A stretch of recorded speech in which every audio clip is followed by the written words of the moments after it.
Assalamualaikum warahmatullahi wabarakatuh. Bagaimana kabarnya teman-teman sekalian? Semoga teman-teman dalam kondisi sehat tanpa halangan suatu apapun.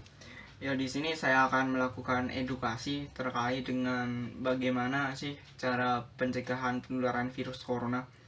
Kita semua tahu bahwasanya virus corona itu virus yang sangat mudah sekali untuk menyebar.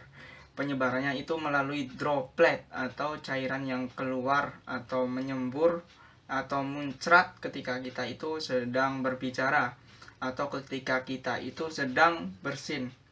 Jadi cairan itu bisa melayang dan menempel di permukaan suatu benda dan dapat bertahan sekitar 3 sampai 4 jam. Dan ketika kita itu memegang benda tersebut, dimungkinkan virus tersebut itu dapat berpindah ke tangan kita. Dan kemudian ketika kita tanpa cuci tangan setelah memegang suatu benda dan memegang tiga bagian, yaitu mata, hidung, atau mulut, virus tersebut dapat masuk ke tubuh kita dan dapat merusak organ tubuh kita, yaitu di saluran pernafasan. Jadi menimbulkan gejala, yaitu gejala dari virus corona atau COVID ini, yaitu gejalanya yaitu pertama batuk, 2 pilek, 3 demam, 4 sesak nafas, dan gejala-gejala yang lainnya. Ya, jadi di sini saya akan melakukan edukasi terkait bagaimana cara buat mencegah agar kita itu tidak tertular dan kita juga tidak menularkan orang lain. Cara yang pertama yaitu dengan sering-sering mencuci tangan menggunakan sabun. Sering-sering mencuci tangan menggunakan sabun setelah berkegiatan, semisal setelah bekerja.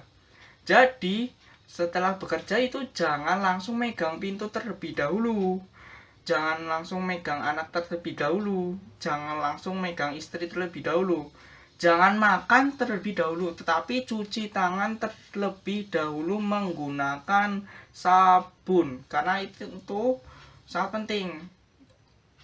Ketika kita itu memegang suatu benda kan kita nggak tahu kalau benda tersebut itu ada virusnya atau tidak. Oleh karena itu kita harus sering-sering mencuci tangan setelah kita itu melakukan kegiatan, apalagi kegiatan tersebut kegiatan yang dilakukan di luar rumah dan berhubungan dengan banyak orang.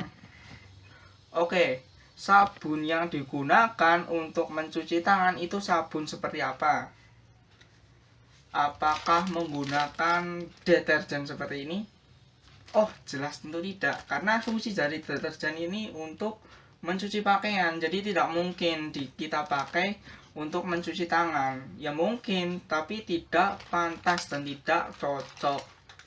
Lalu, apakah menggunakan sabun colek seperti ini? Ya jelas tentu tidak juga, karena fungsi dari sabun colek fungsinya buat apa? Mencuci pakaian juga toh. Jadi tidak cocok juga apabila kita pakai untuk mencuci tangan. Kemudian apakah menggunakan sabun mandi seperti ini? Ya sama saja, tidak cocok. Nah, ketika kita menggunakan sabun mandi untuk mencuci tangan kita, kan kita tidak tahu tangan kita itu ada virusnya atau tidak.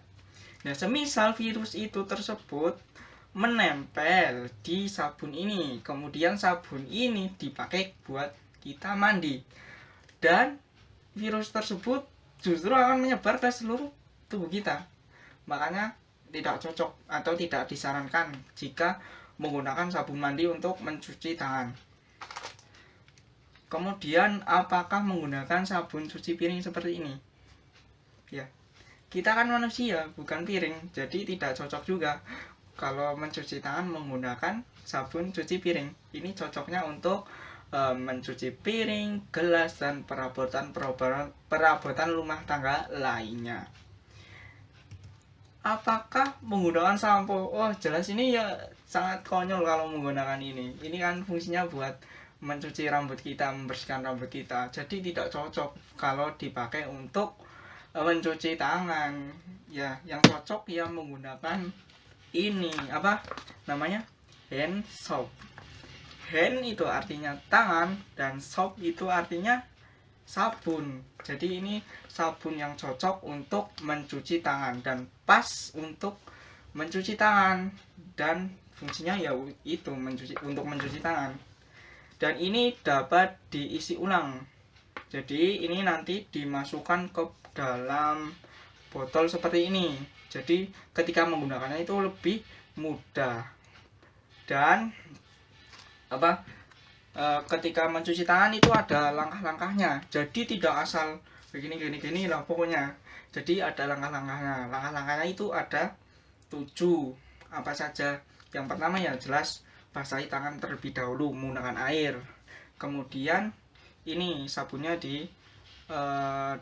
disemprotkan, dicerotkan ke dalam permukaan tangan kita di tangan kiri ya. Kemudian baru diputar-putar, itu langkah yang pertama, diputar kayak gini, set. Kemudian punggung tangan kita kayak gini dan sela-sela jari. Kemudian ganti yang kanan.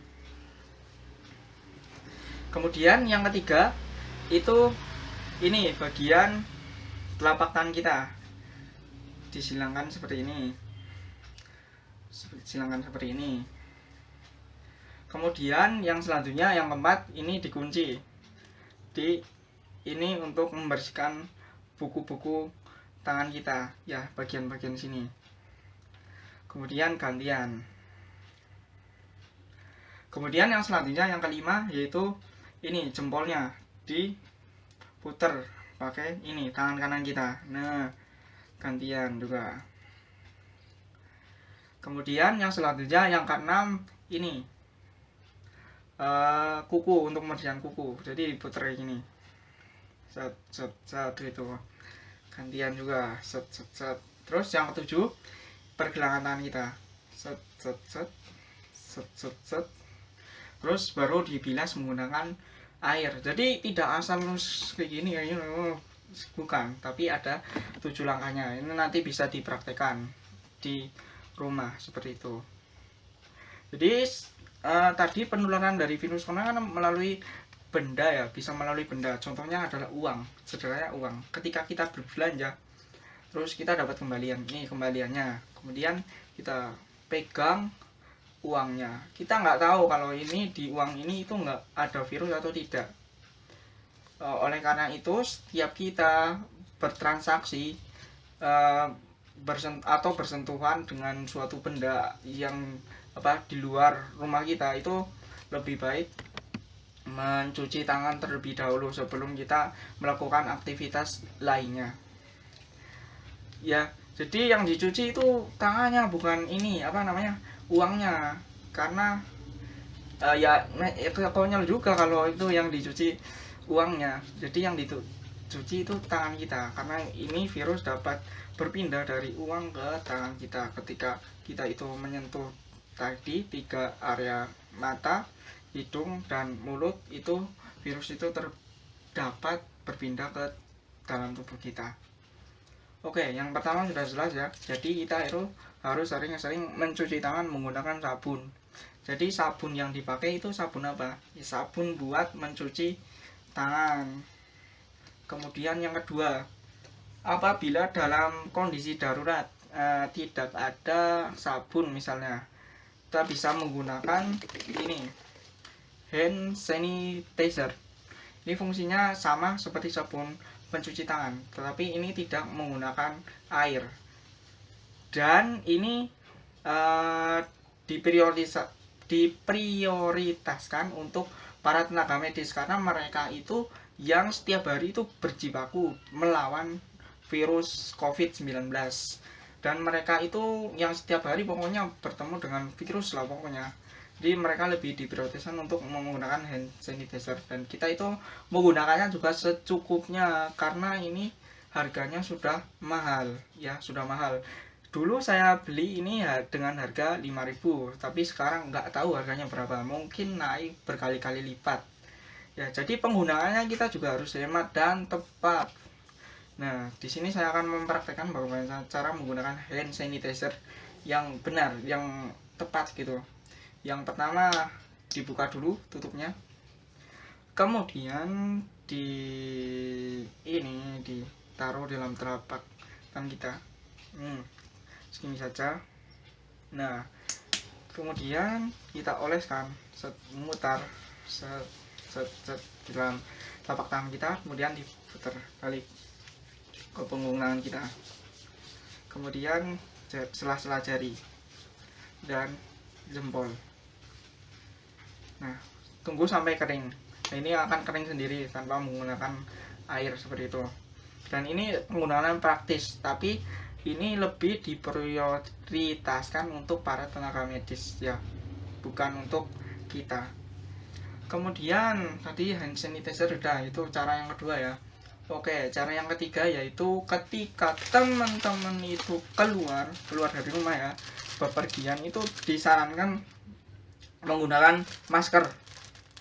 Kenapa menggunakan masker? Ya karena tadi penularan virus corona itu melalui droplet atau cairan yang menyembur atau muncrat ketika berbicara ataupun ketika bersin. Jadi ketika kita itu berhadapan atau bertemu dengan orang, itu kita tidak tahu kalau orang tersebut itu terkena virus corona atau tidak. Oleh karena itu sebagai pelindung diri kita itu wajib untuk menggunakan masker ketika berpergian keluar rumah. Ya, jadi masker yang di sini yang dipakai adalah masker kain. Kenapa masker kain, bukan masker medis? Ya karena masker medis itu lebih diprioritaskan untuk para tenaga medis. Dan kenapa kita itu menggunakan masker kain? Karena masker kain itu bisa dicuci, tidak sekali pakai seperti masker medis, tapi fungsinya sama untuk melindungi diri kita dari penularan virus corona.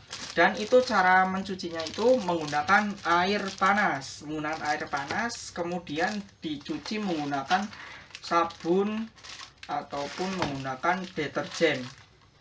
Ya, dicuci menggunakan sabun ataupun menggunakan deterjen. Nah, ini sabun dan deterjen ini bisa dipakai untuk mencuci masker, bukan mencuci tangan kita ya. Jadi ini tepat sudah untuk penggunaannya. Ya, terkait penggunaan deterjen dan sabun coleknya.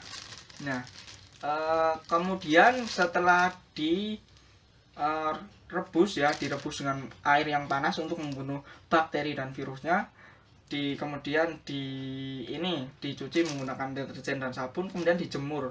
Setelah dijemur, disetrika agar rapi lagi.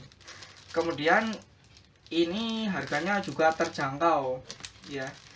Berbeda ketika kita itu membeli masker medis yang harganya udah berkali-kali lipat dan itu sekali pakai.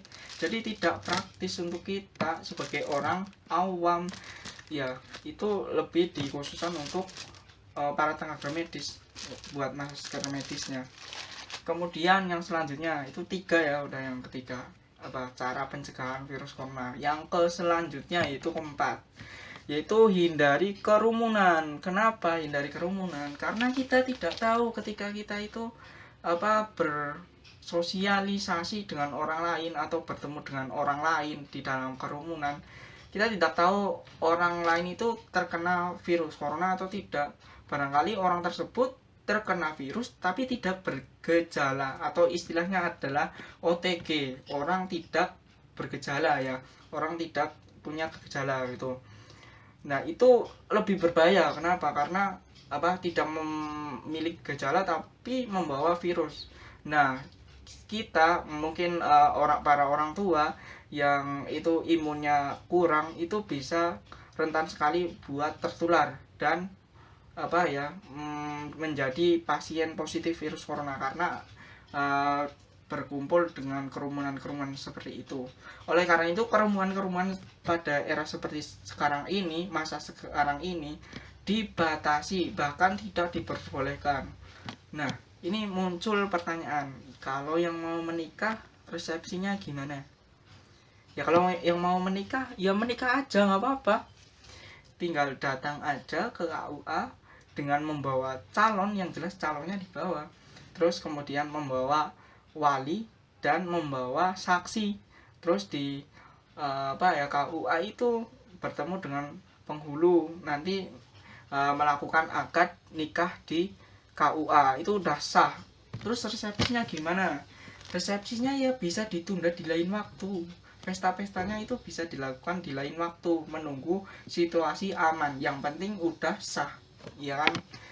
Nah, daripada ketika kita itu melakukan resepsi di rumah mewah-mewah gitu ya, ternyata dibubarin sama polisi, ini enggak itulah, enggak etis seperti itu, enggak pantas lah ya. Oleh karena itu kalau yang mau menikah aja datang ke KUA. Kemudian yang mau sunat, mau hitan, ini yang buat adik-adik atau yang keluarga yang mempunyai anak mau sunat, ya sunat aja, tinggal ke dokter atau ke itu mantri buat nyunatin anaknya. Terus acara hajatannya ya di lain waktu aja, nggak apa-apa, yang penting kan udah sunat. Kemudian berkaitan dengan sholat berjamaah gimana? Oke, sholat berjamaah ya itu mengikuti itu aja aturan dari pemerintah setempat. Misal masjid-masjid tidak melaksanakan sholat berjamaah ya udah kita sholat di rumah aja, nggak apa-apa. Kemudian semisal nggak melaksanakan Jumatan gimana kalau lebih dari 3 kali, ya selama selama pemerintah setempat atau masjid setempat tidak mengadakan sholat Jumat misalnya, ya kita tidak perlu mencari-cari masjid yang mengadakan sholat Jumat, tidak perlu, kita cukup sholat zuhur di rumah. Dan itu kenapa? Alasannya kenapa? Karena mendahulukan mencegah bahaya itu lebih diutamakan daripada mengambil manfaat.